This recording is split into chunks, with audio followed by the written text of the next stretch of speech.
wil vanoggend 'n bietjie met u gesels oor die gebroke hart van die Vader. Ons kom nou uit die Paastyd uit, waar ons ook die sterwe en die opstanding van Jesus herdenk het.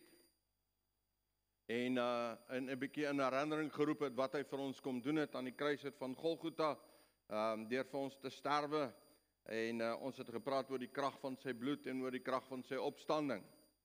En hierdie gaan haak so daarbey aan. En ek wil 'n bietjie met u gesels oor die gebroke hart van die Vader. Ons is nie gemaak om te lewe soos wat ons tans lewe nie. Dit was nooit God se plan dat ek en jy as 'n mens sonder God sou lewe nie. Dit was nooit sy plan dat daar gebrokenheid en hartseer en pyn in die wêreld sou inkom as gevolg van die sonde en sondeval nie. Dit was nooit God se plan, nooit God se idee nie. So dis die werklikheid van die lewe waarin ek en jy sit. Ons sit in 'n gebroke wêreld met gebroke mense waarvan ek en jy deel is. Ons gebrokenheid is deel van ons lewens. So iewers dat dit begin. Nou ons gaan nou na die tuin van Eden toe en ons almal ken die verhaal van die sondeval en wat gebeur het. En elkeen van ons is deel daarvan en is deel van ons lewens, maar dit ook met jou lewe, op jou lewe is dit ook van toepassing. So kom ons vra die vraag, as ons dan nou praat oor God en wat sy plan was vir die mens om in perfektheid te leef, om hom in perfektheid te beleef, om jou gees wat absoluut 100% heel is en 100% uitgesorteer is. Eintlik jy as 'n mens 100% uitgesorteer. Wie van julle sal daarvan hou? Ja, ek dink ons almal sal daarvan hou as ons dan maar 100% uitgesorteer kan wees.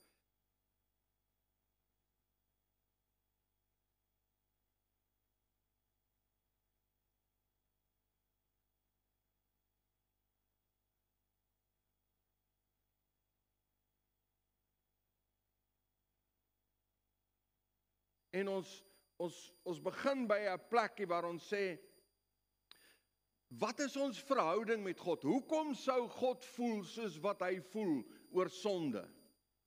Hoekom voel God soos wat hy voel oor die gebrokenheid van mense? En die effek van sonde in mense se lewens, hoekom? En dit begin daarby dat hy homself aan ons kom openbaar het as ons Vader, en ons is sy nageslag. So van alle tye af, van die begin van die mensdom af, het God na ons gekyk, nie na die mens gekyk net as die mensdom nie, maar na ons gekyk as sy kinders. Jy's veronderstel om 'n uitgesorteerde kind van God te wees. En dis hoe hy ons gesien het. Ons lees dit in Handelinge 17, vers 26, 27 en in vers 29. Hy sê, en hy het uit een bloed al die nasies van die mensdom gemaak om oor die hele aarde te woon. Terwyl hy vooraf bepaalde tye en grense van hulle woonplek vasgestel het, sodat hulle die Here kon soek en hom miskien kon aanraak en vind, al is hy nie ver van elkeen van ons nie. Ons dan die nageslag of die geslag van God is, aan ons dan die geslag van God is, moet ons nie dink, as ons, laat ek dit eerder reg lees, as ons dan die geslag van God is, moet ons nie dink dat die godheid aan goud en silwer of steen of beeldwerk van menslike kuns uitvinding gelyk is nie. As ons dan die geslag van God is. So, die woord noem jou en my die geslag van God. Okay? Almal van ons wat hier sit, kom uit 'n nageslag uit. Jy het nie sommer net ewe skielik daar gewees nie. Jy het ons nou mense bo jou, en as jy nou kinders en kleinkinders het, dan het jy 'n nageslag. So wanneer God na ons kyk, dan kyk hy na die mensdom en hy sien hulle, dis sy kinders en dis sy nageslag. En dis waar dit begin. Ons het 'n Vader wat ons ontsaglik liefhet, wat vir ons omgee, wat homself vir ons kom gee. Hy het ons gemaak dat ons as familie saam kan leef. Dis hoe ons gemaak is. En hy het hierdie onbeskryflike liefde vir die mensdom. Nou as ek en jy nooit op 'n plek kom waar ek na hom kan kyk as Vader en hom kan erken as Vader in my lewe, as ek nie dit doen nie, dan gaan ek nooit op die plek kom waar ek verstaan wat is die effek van my sonde op hom nie. So in die eerste plek moet ek verstaan wie ek is en hoekom God my gemaak het. Ek is 'n kind van die Allerhoogste. Een van sy kinders. En jy is een van sy kinders. Hy het jou gemaak as sy nageslag. En ons sonde het 'n geweldige effek op God. En daar's 'n spesifieke rede hoekom dit so 'n groot effek op hom het. In Genesis 6 verse 5 to 6 we read the following: The Lord saw that the wickedness of man was great in the earth, and that every intention of the thoughts of his heart was only evil continually.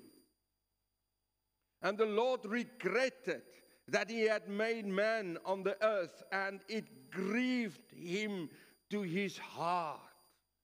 God was bedroef.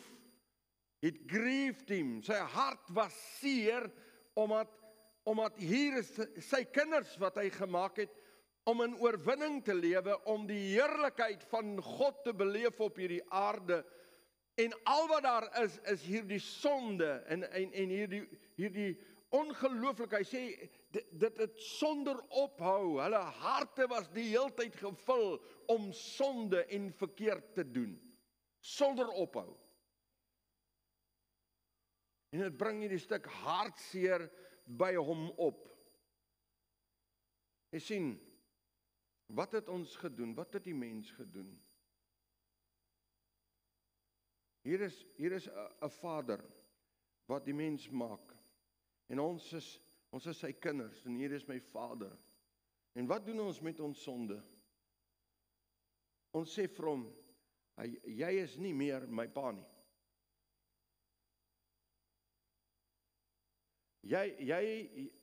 Ek eer jou nie en ek erken jou nie as Vader van my lewe nie. En ek keer my rug op jou en ek stap my eie pad.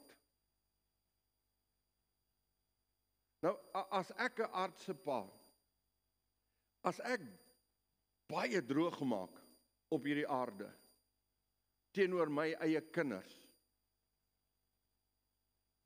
as ek hulle sou mishandel, as ek hulle sou misbruik, as ek hulle mens wees en hulle wese as mens, hulle sou breek, dan kan ons nog 'n verstaan hê dat my kind na my sal kyk en sê, man, weet jy wat, dis nie hoe 'n pa veronderstel is om te wees nie. Ek erken jou nie meer as my pa nie. Ek draai my rug op jou en ons sou kon dink as 'n mens, jy verdien dit. Want kyk hoe jy opgetree. Maar hier is 'n God wat net liefde gee. Wat alles wat hy vir sy kinders droom en alles wat hy oor hulle dink in perfeksie is en in perfeksie doen. Daar's nie een stukkie deel wat hy vir hulle sê of wat hy met hulle doen wat nie uit absolute liefde gedoen is nie. En nogtans kom die mens en ek en jy staan voor hierdie Vader en ek sê ek stel nie belang in jou nie. En ek draai my rug op jou en ek stap my eie pad.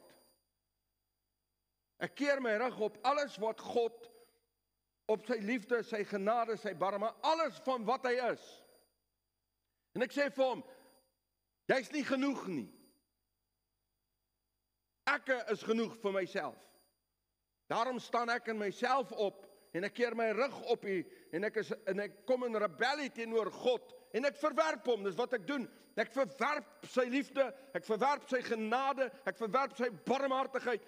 Ek verwerp God. Maar ek verwerp my Vader.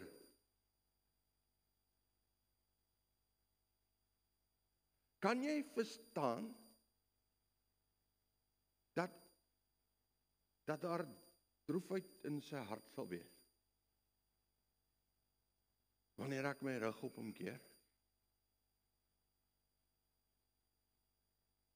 God het jou en my nie lief met hierdie menslike liefde wat gekoppel is baie keer aan wat mense doen en weet hoe goed hulle doen nie.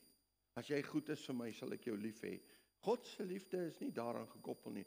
Dis 'n onvoorwaardelike liefde. Dis 'n totale liefde met geen gebrokenheid nie. En ek en jy sê vir hom nee. Here, ek stel nie belang nie. In Genesis 2 vers 16 tot 17 sê hy, en die Here God het aan die mens bevel gegee en gesê, van al die bome in die tuin mag jy vry eet, maar van die boom van kennis van goed en kwaad, daarvan mag jy nie eet nie, want die dag as jy daarvan eet, sal jy sekerlik sterwe. Broer en suster, God is ernstig oor sonde. God is ernstig oor sonde. Hy sê die loon van die sonde is die dood. So elke toe God vir Adam en Eva maak, toe blaas hy sy lewe, zoe is die woord vir daai lewe. Blaas hy met sy asemroog, blaas hy lewe in daai mens en hy met sy gees maak hy die mens lewendig. En hier staan Adam voor hom, 'n perfekte mens met perfekte liggaam, 'n perfekte siel wat geen smet of gebrokenheid aan hom het nie, en 'n perfekte gees wat God in die oë kan kyk en met hom kan kommunikeer, wat alles om hom op 'n manier beleef wat geen mens daarna nog ooit kon beleef nie. En hierdie absolute volmaaktheid het hy gedroom vir elke mens op hierdie aarde. Vir elkeen van ons. En as gevolg van sonde in ons harte het ons wegbeweeg daarvan. Maar weet jy wat? Hierdie geesmens, my liggaam en my siel en my geesmens, wat deur God perfek gemaak is, het deur sonde tot niet gegaan. En het dood gegaan. Dit lewe, maar dit lewe nie. Dis daar, maar dis nie eens in persentasiepunt, 1 persentasiepunt van wat ons veronderstel is om te wees nie. En wat ek en jy kan wees nie. En ons het gekies, die mens kies dit. Here, ek stel nie belang om so te leef nie. Ek stel nie belang om my siel gelukkig te hou. Jy sien, ons het deur sonde kies ons die liggaam se tydelike genietinge en genot. As ek net elke dag my shot dopamien kan kry, dan is my siel gelukkig. En as ek so 'n bietjie daai voel goed hormoon beleef deur een of ander ding wat ek doen of dink of aanvang, dan voel ek, ja, okay, jy lewe. Maar jy lewe vir sekondes, man. En daarna is dit leeg. En dan soek jy weer die volgende stukkie inspuiting van die voelgoed hormoon. Want dis wat jy dink lewe is. Maar dis glad nie lewe nie, dis absoluut niks. Dit het geen waarde nie, geen krag nie. Dit is 'n lewe, maar dis nie lewe nie. En elkeen van ons wat die sonde in ons lewens toelaat, het gekies dat die dood deel raak van ons lewens en dis hoe ons lewe. Ek is eintlik dood, ek haal net asem.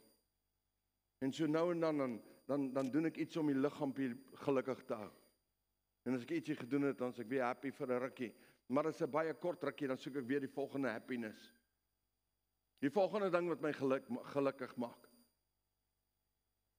En ek soek die volgende glas vol, en ek soek die volgende pyp vol, en ek soek die volgende, maak nie saak wat nie, bed vol. Ek soek net die hele tyd na genot vir my liggaam, want dis so ek dink die lewe is. Maar dis leeg en geen betekenis nie. En eintlik is ek dood.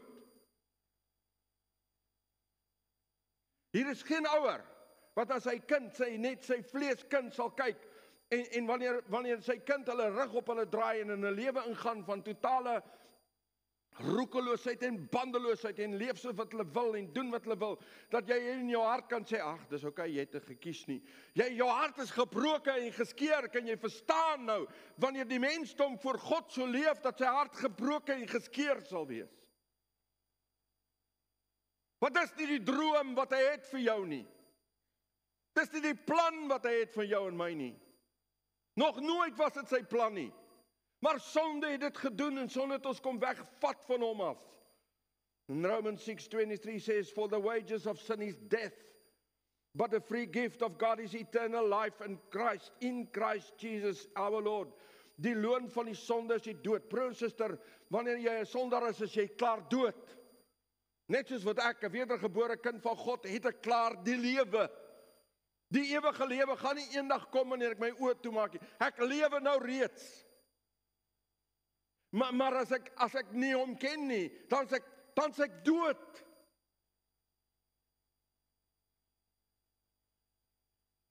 Daar is geen lewe binne in jou nie. Romans 5:8-10 sê, of Romeine 5:8-10 sê, maar God bewys sy liefde tot ons daarin, dat Christus vir ons gesterf het toe ons nog sondaars was. Want as ons, terwyl ons nog vyande was, met God versoen is deur die dood van sy seun, veel meer sal ons deur sy lewe gered word, nou dat ons versoen is. Jy sien, God het ons as sy vyande beskou, as gevolg van ons opstand in sonde. Ek wil gou vir jou ietsie verduidelik. Sonde, sonde. Wanneer ek sonde doen, is dit nie net ietsie wat in die lug hang nie. Dis nie net ek wat iets verkeerd doen nie.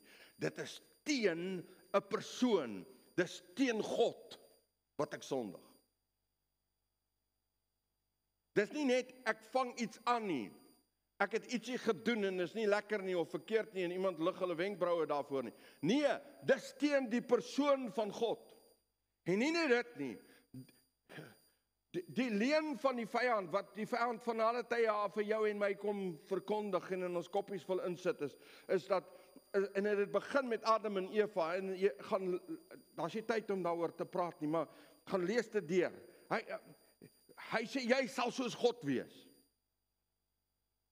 Doen hierdie ding, jy sal soos God wees. En van daai tyd af, wil ons almal ons rug op God draai, en ek wil sê, ek is God. Want ek is mos nou in beheer. Ek neem my besluite, ek sê waarheen ek gaan, ek sê wat ek doen, ek sê wat ek nie doen nie. Ek is in beheer, niemand kies vir my nie, niemand praat met my daaroor nie, ek is wie ek is. En ek wil hierdie pad stap en ek maak my keuse om weg te beweeg van God af. Dis 'n rebellie teen God. Maar weet jy wat die vyand nooit vir ons gesê het nie, en van die begin af vir ons sê nie, dis nie 'n keuse net. Dis nie net 'n keuse teen God nie. Dis 'n keuse vir die vyand.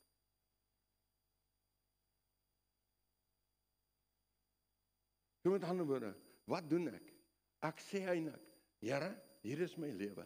Ek kies om saam met U die pad te loop, of ek kies om nie die pad saam met U te loop. Ek keer my rug op U, ek verwerp U as my Vader, ek verwerp U liefde, U genade, U barmhartigheid. Ek stoot dit weg van my af. Ek sê ek het dit nie nodig nie. Ek is in beheer en ek dink ek is in beheer. En wanneer ek dit doen, dan stap ek in die kamp van die vyand in. En daarom sien God ons as vyand. Ja, en ek het dit al voorheen in ons gemeente gesê. Kyk, jy kan na my kyk en vir my sê, jy weet, jy is my vyand. En ek is maar 'n flou vyand. Ek gaan jou nie eens met 'n baksteen gooi of iets nie. Ek gaan net vir jou bid of wat ook al. Ek wil nog vir jou sê, bless you. Maar jy wil nie God hê as jou vyand nie. Jy wil nie.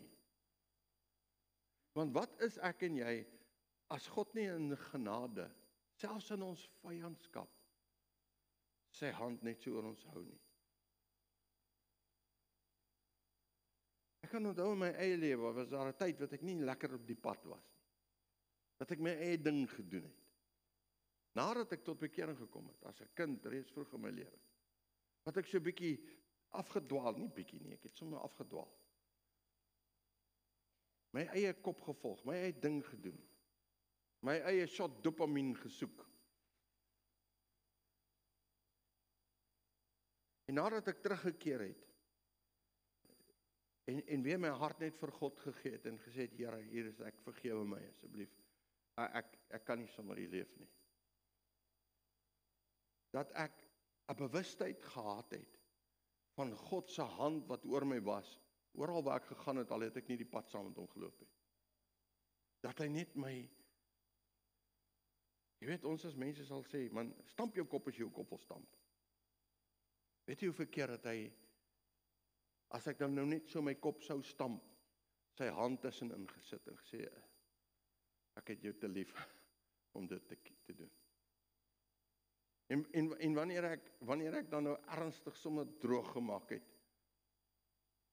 dan het hy sy hand daar tussenin gesit en gesê, kom ek keer net so 'n bietjie die gevolge, want ek het jou lief. Dis genade. Kan jy vir een oomblik dink, as God sy hand van jou af moet wegvat, geheel en al in jou net los? Daar's niks van jou nie. Daar's niks van jou wat oorbly nie. So God het ons beskou as sy vyande. Jy wil nie hom as vyand hê nie. Jy wil nie in die verkeerde kamp wees nie. Ephesians 2 verse 1-3 says, and you were dead in the trespasses and sin, in which you once walked, following the course of this world. Met ander woorde, I've turned away from God and now I'm following the course of this world. Who are you following? Following the prince of the power of the air. Who's that? That's the enemy, dis die vyand.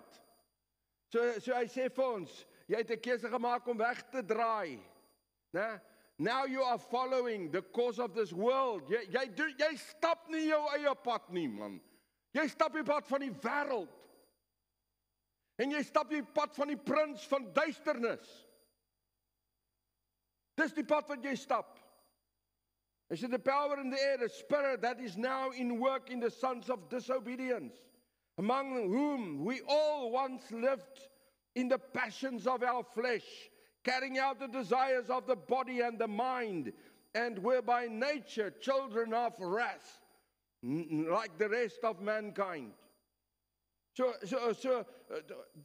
in God se hart het toorn opgestaan oor hierdie moedswillige ongehoorsaamheid. Soos wat ek en jy dalk ook teenoor ons kinders sou kwaad word en omdat hulle droog maak. Maar waarom is dit, waarom raak ons kwaad? Hoekom het hierdie ding, hoekom is daar by in God se hart hierdie woede, hierdie kwaad, hierdie toorn? As gevolg van die effek van sonde. Ek wil luister gou mooi vir my. Vader het deur Jesus Christus vir ons te gee dat hy sterwe aan die kruis van Golgotha. Deur dit te doen, het hy vir ons gesê, dit gaan nie oor my nie.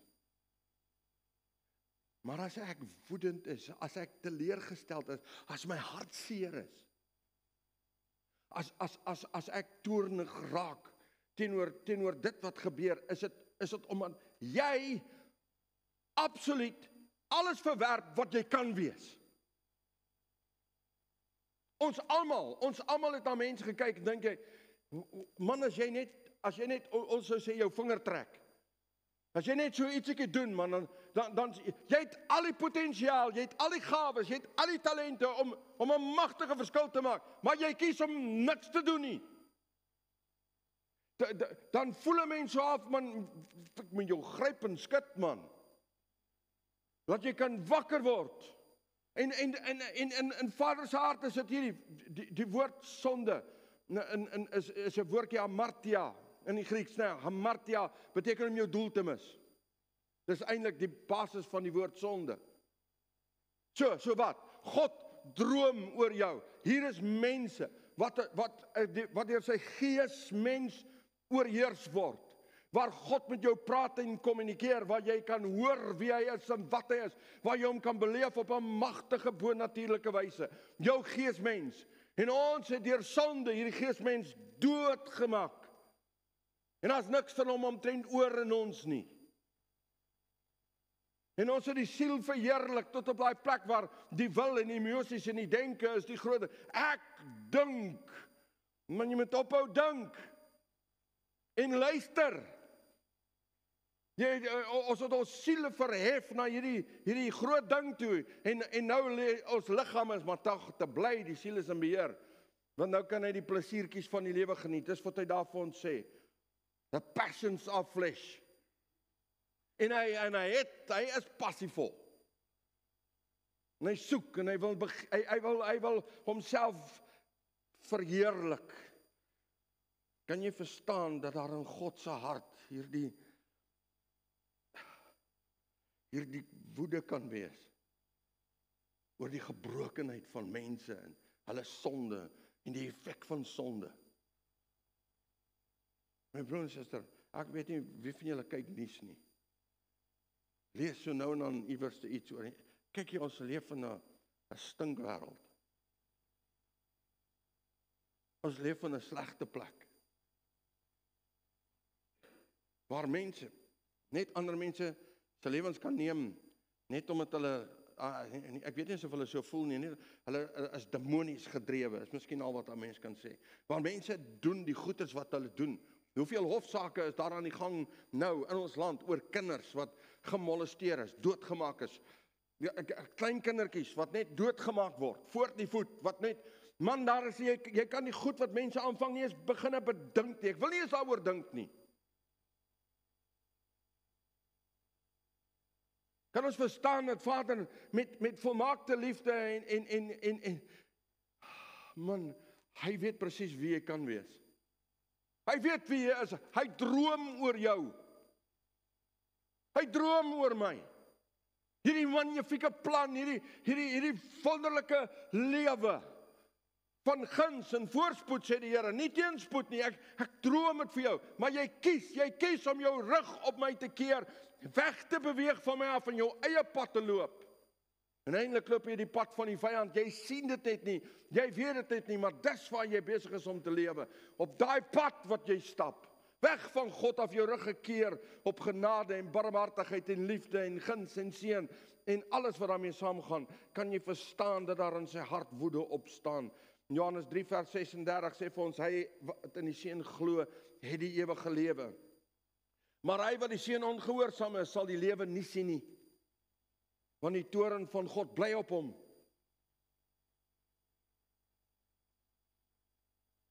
Gevaarlike plek. In Hosea 11 vers 8, Hosea 11 vers 8 we read, How can I give you up, O Ephraim? How can I hand you over, O Israel? How can I make you like Admah? How can I treat you like Zeboim? My heart recoils within me. My compassion grows warm and tender towards you. Jy sien, broer en suster. Ons doen al hierdie goed. En daardie hart van God, daardie hart van liefde. Daai hart van liefde, laat hom na my toe kyk. En in sy hart is daar 'n simpatie wat geroer word vir my. Toe hy na die mensdom kyk en sien hoe vervalle en hoe sleg dit gaan, daar's tye wat, ons het dit net nou gelees, waar hy sê, daar's geen denke wat gedink word sonder sonde nie. Toe hy dit sien, en hy kyk na sy volk en alles wat hulle aanvang, liewe deugde, jy moet dit lees, om te sien hoeveel guns en seën God oor hulle uitgiet, en hulle is konstant in rebellie. Is dit nie maar net soos ek en jy ook is nie. Sy seën oor ons is wonderbaarlik groot, maar ons is konstant in rebellie. Konstant draai ons rug op hom. En weet jy wat? Dit roer hier binnekant in hom, sy simpatie teenoor jou en my. Jy moet mooi verstaan. Baie keer as jy nou praat oor God straf sonde of daar's 'n hel of die goeders, sê mense, maar kan nie wees nie, want God is 'n God van liefde. Nee, jy moet die Bybel heeltemal lees, alles wat daar binne staan. Daar is 'n hel. En as jy die keuses wat God vir ons gee langs die pad aanhou ignoreer, dan is dit waar jy gaan eindig. Want dis die plek van God se toorn. En sy toorn gaan op jou bly. En dis geen plek waar geen mens ooit in sy hele lewe wil wees, of opeindig, of vir die res van jou lewe wil wees nie. Maar weet jy wat? Die hel is nie God se reaksie op sonde nie. Miskien verbaas ek jou nou wat ek nou sê. Nee, die hel is voorberei vir die vyand, vir die duiwel en sy engele. En hulle wat kies om die genade van God te ignoreer. Hy het nie die hel gemaak vir mense. Maar dis waar jy gaan opeindig as jy aanhou om hom te ignoreer. Jy sien, wat gebeur, is dat daar die woede wat in God opstaan, in plek van hom te skree en te skel, soos wat ons aardse mense dalk sou doen, in plek van om jou seun wat nou so geweldig oortree voor sy bors te vat en te skryf, in plek van om woede uitbarstings te hê, in plek van om goed te sê wat vernietig en seermaak wat nie teruggeneem kan word nie, in plek van om vernietigend op te tree, sê Vader, hier in my hart roer 'n stuk simpatie vir die mensdom. En 2 Petrus 3 vers 9 sê, die Here vertraag nie die beloftes soos sommige dit vertraging ag nie, maar hy is lankmoedig oor ons almal en wil nie hê dat sommige vergaan nie, maar dat almal tot bekering sal kom. Jy sien, God sien ons verwaarlosing, hy sien hoe ons verval, hy sien die sonde en as droefheid in sy hart en dit roep hom tot aksie. Nie die aksie van skree en skel nie die aksie van kom ek gee jou 'n paar warm klappe nie, baie keer het ons dit regtig nodig, maar dis nie sy reaksie nie, dis ons mens reaksie. Sy reaksie is liefde. Kom ek stort liefde oor hulle uit. Kom ek gooi al die liefde wat daar is in my oor hulle uit. Kom ek giet dit oor hulle uit. En sy begeerte is dat niemand verlore sal gaan nie, dat almal gered sal word.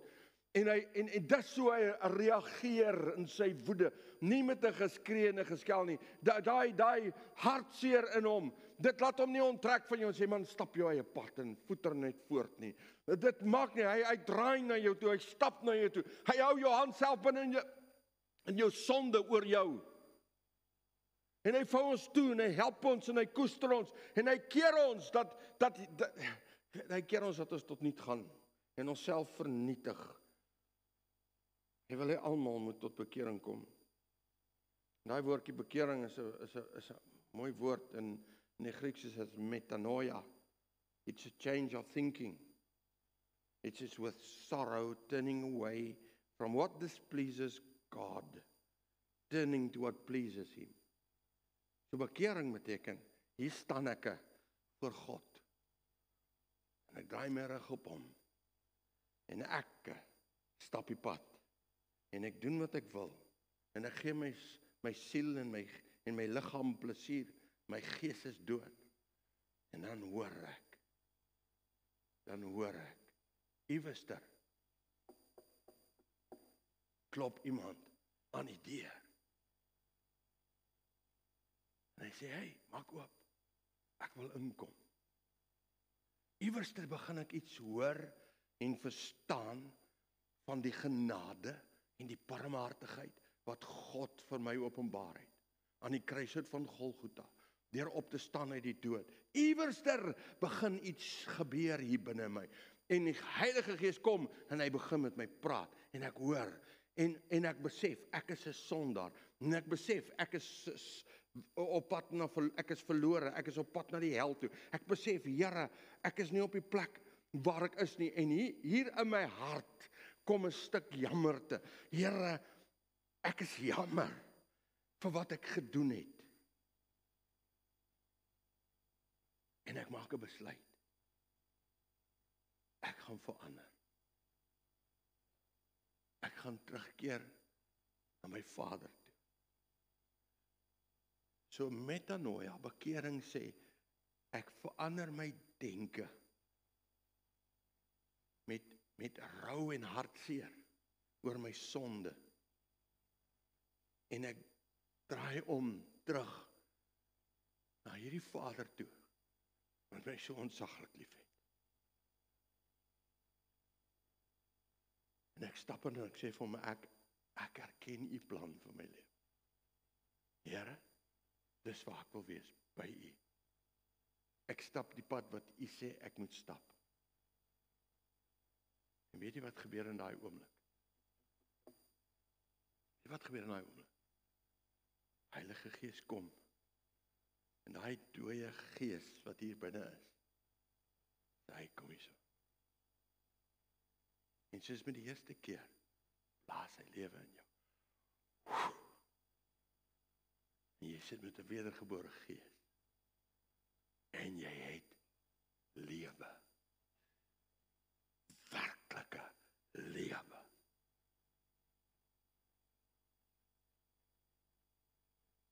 Sien, God het 'n plan gemaak. Want hy kon nie net die mens los om aan te gaan soos hy aangaan. Julle almal ken hierdie versie. For God so loved the world that he gave his only son, that whoever believes in him should not perish, but have eternal life. Hy het 'n plan gemaak. En dis waartoe sy toorn, sy hartseer, sy woede hom gevat het. Kom ek maak 'n plan. Kom ek maak 'n plan sodat mense kan lewe. En hoe lyk hierdie plan? Dood eenvoudig. Romeine 6 vers 23 sê, want die loon van die sonde is die dood, maar die genadegawe van God in Christus Jesus ons Here. Die genadegawe van God is die ewige lewe in Christus Jesus ons Here. Sy plan was sy seun. Sy plan was sy seun. En hy gee hom, en ons het daaroor gepraat, in hierdie week, 2-3 weke wat verby is, die kruis, en wat dit beteken, en wat is die prys wat hy betaal het. As jy nie daai dienste bygewoon het nie, gaan luister, dis op YouTube, jy kan dit gaan luister, wat is die prys wat hy betaal het, hoe daai prys gelyk, en hy het dit kom betaal, hoekom? Want dit is God se plan gewees. Dit was God se plan. 'n Genadegawe, dit is 'n geskenk. Jesus het die prys betaal, en daardie offer wat hy aan Vader gaan bring vir jou en my, die prys wat hy gaan betaal het by die Vader, om die woede te laat wegkeer, om die toorn te laat wegdraai, om dit weg te vat. Weet jy wat het Jesus gedoen? Hy het gesê, Vader, die woede, die toorn, die hartseer, die feit dat u sê, ek is spyt, ek het mense gemaak, sit dit alles op my. Ek sal dit dra. Ek sal die prys betaal. Dan al wat hulle hoef te doen, hulle moet kies. Al wat hulle hoef te doen, hulle moet kies. Ek sal die prys vat en ek sal die prys. Dit was sy plan. En hy sterwe vir jou en my. En hy gee sy lewe vir jou en my. Ephesians 2 verse 8-9, we read the following, for by grace you have been saved through faith. And this is not your own doing, it is a gift of God, not a result of works, so that no one may boast. En sien broers, ek en jy moet besef, dat toe Jesus sê, ek is die prys, ek betaal die prys, die volle prys, ek vat God se toorn van alle sondes wat ooit gepleeg is op my. Ek sal die toorn van die Vader op my vat. Ek sal sy woede op my vat. En ek sal almal se sondes op my neem. En ek en jy moet dit verstaan, dis die enigste prys. Dis die enigste prys wat dit kon betaal. Iemand moes almal se straf op hom vat. En dit het hy kom doen. En daar is nie 'n ander, daar is nie iets wat ek moet by dit doen nie. Daar's net Jesus. Daar is net Jesus. Niks anders doen. Daar's nie, jy weet, jy bid 5 dae in 'n week, 7 ure 'n dag nie. Daar is nie gaan kerk toe nie. Daar's niks buitekant Jesus, die koning van die konings nie. Hy is die plan, hy is die prys, hy is God se plan. Sy naam is Jesus. En weet jy wat, aan die kruis van Golgotha het hy dit alles vir jou en my gevat. Dis 'n magtige prys. So moenie die prys wat Jesus betaal het aan die kruis van Golgotha met jou werke vergelyk nie. Moenie eens begin om daai pad te loop nie.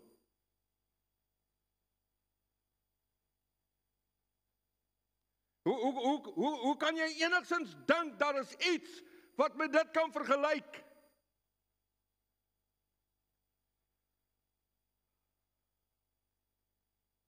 Johannes 3 vers 16 tot 17 sê, want so lief het God die wêreld gehad, dat hy sy enige gebore seun gegee het, sodat elkeen wat in hom glo, nie verlore sal gaan nie, maar die ewige lewe sal hê. Want God het sy seun in hierdie wêreld gestuur, nie om die wêreld te veroordeel nie, maar dat die wêreld deur hom gered kan word. Jy sien, broer en suster, God se plan vereis net een ding, dat ek en jy moet geloof hê in Jesus Christus se kruis, se werk aan die kruishout van Golgotha.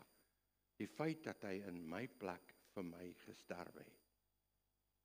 Dis nie net geloof, en ek het laasweek ook daaroor gepraat, dis nie net geloof dat hy die seun van God is nie.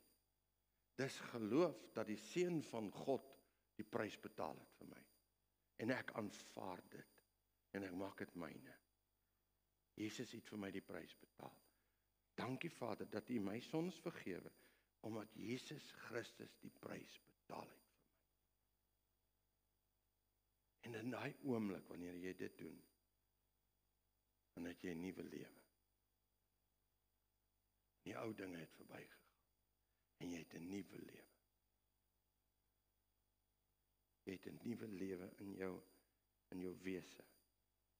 Johannes 1 vers 12, John 1:12 says, but to all who did receive him, who believed in his name, he gave the right to become children of God. So Vader het al die sondes van die mensdom op sy seun gesit, om laat sterwe, so that I can receive him as my Savior. En as ek hierdie pad loop weg van hom af, en ek stap en ek besef dit, as jy vanoggend hier so sit, of jy luister na hierdie boodskap, en jy besef dit, jy hoor wat ek vir jou sê, en jy besef, Here, ek is nie op die plek waar ek veronderstel is om te wees nie. Miskien het jy al afgedwaal, en jy is lankal nie meer besig om die Here te dien, soos wat jy veronderstel is om die Here te dien. Jy stap in 'n geval jou eie pad. Dit het presies dieselfde effek op jou. En jy hoor vandag hoe Heilige Gees vir jou sê, dis vir jou wat hy dit gedoen het. Dis omdat hy jou lief het dat hy dit gedoen het. Hy het homself gegee om in jou plek te sterwe. En hy het die prys volmaak betaal, sodat jy kan lewe. Daai vervangingsdood van Jesus Christus is joune. So ek hoef nie te sterwe nie. So wanneer ek dit besef, hier in my hart, en in my denke, nou sê die woord, metanoia, my denke verander. Here, ek is verlore, ek is sonder U. Ek maak 'n keuse dat Jesus Christus die Here is, en dat hy vir my die prys betaal het. Dan draai ek om, 180 grade draai, die denke verander. Ek het berou in my hart oor my sonde, en ek stap terug. En Jesus maak dit moontlik, dat ek my Vader kan versoen. Dat daar tussen ons nie meer woede is nie, nie meer hartseer is nie, nie meer berou is nie, maar vrede. Sy vrede. Hy kom maak vrede tussen my en Vader. En nou kan ek uitroep, Abba Vader. My Vader, myne. Dis wat hy kom doen het. En jou en my aan die kruishout van Golgotha. God het ons as sy kinders gemaak, broer en suster, om regtig in oorwinning te lewe. Maar ons het gekies om hom te verag en hom te verstoot. En hy maak 'n plan. Jesus.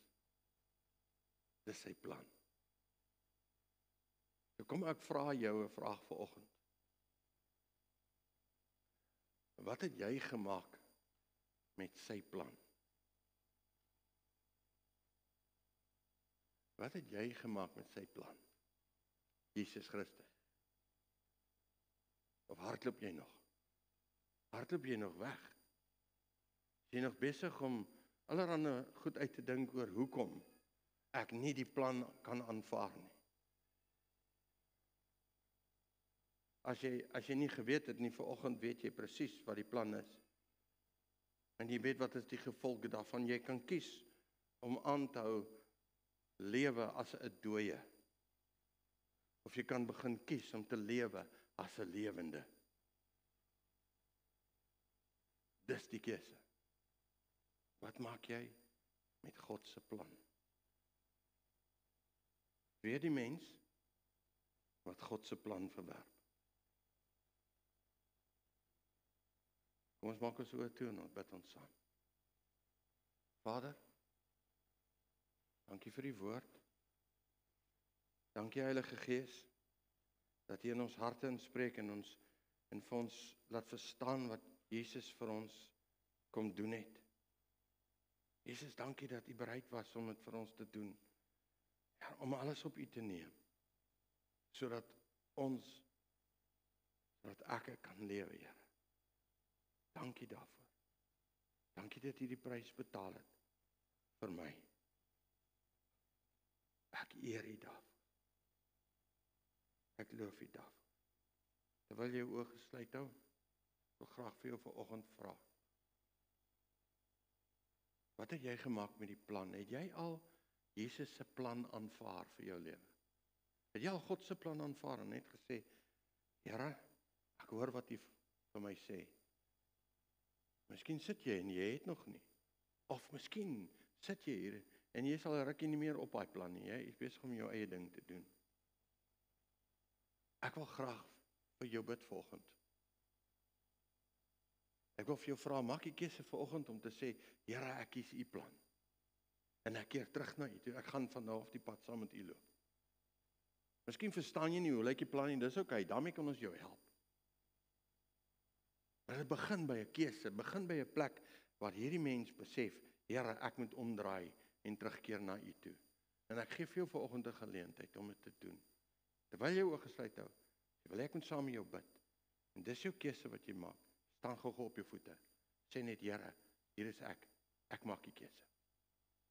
Gaan dit nie uittrek nie. 'n Eenvoudige uitnodiging. As die Here met jou praat, luister. Enige persoon.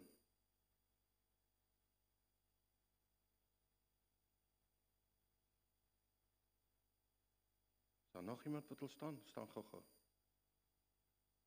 Vader, U sien hierdie mense wat voor U staan.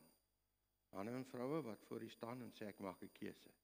Ek kies, Here, vandag U. Dankie dat U my vergewe. Ek aanvaar die uitspraak van Jesus en Vader in vergifnis. As ek nou vir U sê vergewe my, vergewe U my. En ek draai om na U toe en ek is U kind en ek aanvaar dit net eenvoudig. Ek hoef niks te doen om dit te verdien nie. Dis net genade. Omdat U my liefhet. Dankie vir elkeen wat terugkeer na U toe nou. En net omdraai en sê, Jesus, hier is ek. Vergewe my. U spreek vry, Vader, op grond van die prys wat Jesus betaal het. En ek kom bid U vir 'n goddelike, bonatuurlike wete. Ek weet dat ek weet dat ek weet. Ek is 'n kind van God. Dankie dat U dit doen in hierdie oomblik. In Jesus se wonderlike naam. Amen.